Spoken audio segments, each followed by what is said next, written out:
Now you're at Pinterest. Yeah. And for a guy who's used to having buildings you can go check, and servers and switches and blinking lights and cables, this is a completely new environment, right? Because you have none of that. And has that been, has it been liberating? And, I think it's pretty well known that Pinterest is primarily on AWS. Yeah.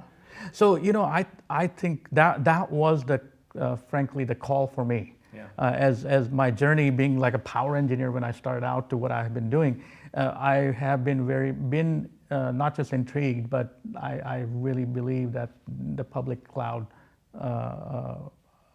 trend or the movement is real, and I think I wanted to experience that in a full way.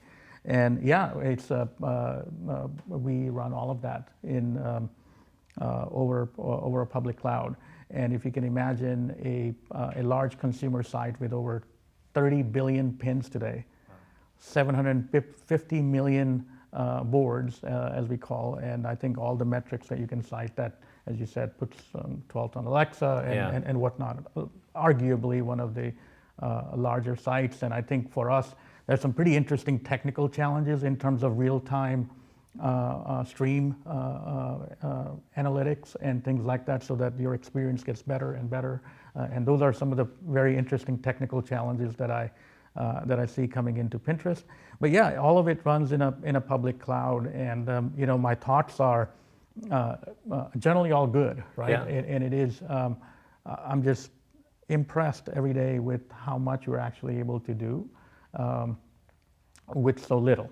Again, it's a combination of the talent that we have, the automation that we put in, but the reality is that things, very, very realistically, things that would be a 6-month project in even, I would say, reasonably sophisticated shops, in a private cloud or a private environment, is arguably half a day or a day job, or 2-day jobs in a public cloud, right? And just in terms of the pace that you can execute at, and whatnot. So that's been some of the most clear benefits, I think, that I've seen. The speed of execution is by far, in my view, that outpaces any of the other benefits that you can think of, which is, as you can imagine, very, very important to a growing company like Pinterest. Sure. The second thing you get is, I think you get the instant global footprint, which if you can imagine building that would take a little bit. Yeah. You don't have to go find a location in Europe and deploy it. Yeah. And then if you really use all the levers that have at your disposal around optimizing your utilization and things like that. And I think we talked about it earlier. One would wonder if something like Pinterest can actually grow anywhere else but a public cloud with such a trajectory. Can you actually keep up with it? It certainly has made it tremendously easier to do that, right? And we have some really, really good discipline and sophistication in software. I think the infrastructure as code is real. Yeah. We actually have 0 infrastructure engineers, what you would call pure play infrastructure engineers. Clearly one of the benefits, right, is the elasticity that the public cloud offers you, and the ability to actually grow that rapidly, whereas in olden days, of racking and stacking hardware, it'd be very difficult, even if you had the capital, to just, build out the footprint, as rapidly as, you can now. And I think it's changing how people actually behave. And I'll give you a good example and a not so good example, right? And I think a good one is, for example, I'm just intrigued, like we may be doing, let's say, a complex operation. And it's fairly intuitive for now a developer to just spin up temporary boxes or fairly large temporary infrastructure. And that's their first instinct to do that. And if you ask somebody in a private cloud world or whatnot, that is not what they would do. Sure. Right? They would do something else, but not what they wouldn't be thinking is like, okay, let me put up like 500 boxes for a day and then go away. Yeah, right. But that is what we do, right? And that's a behavior change, right? A fairly significant behavior change. The other side of it, which we'll see how that plays out, but it actually sometimes makes guys like me a little bit lazy, right? In that there is just so much power in this thing that you don't do the homework that you actually need to do, which you would need to do if you actually were installing boxes and things like that. You would have to have some discipline, some planning. So it's interesting that you mentioned that 75% of your traffic is coming from, from mobile phones. Can you compare sort of the visibility you have into the, web environment versus the mobile environment? Do you have the same type of, information about, your site performance, page loads, conversion, these things on the mobile platform as you do on the website? So I think that's a great question. It's a journey. Yeah. Short answer is no, right? The short answer is I think overall as an industry in general, we're pivoting to getting those same level of analytics and things like that we've been traditionally been used to for the web. So whether it is about running synthetic tests from a mobile device in France, it's a little bit more complex than, let's say, the things that some of the other performance analytics firms have perfected in the past for the web, right? So I think some of those performance management and analytic things are still being coming together. Having said that, I think we have a pretty good idea about how to go about doing it, and there's some very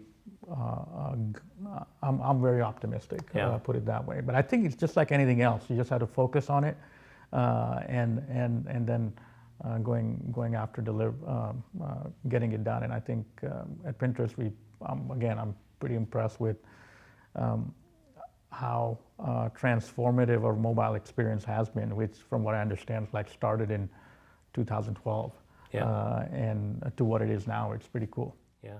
So as you now that you've been there and soaked in on on public cloud, are there any other observations from on the performance dimension when you are not actually in control of the underlying infrastructure? Tips or tricks for the aspiring entrepreneurs out there?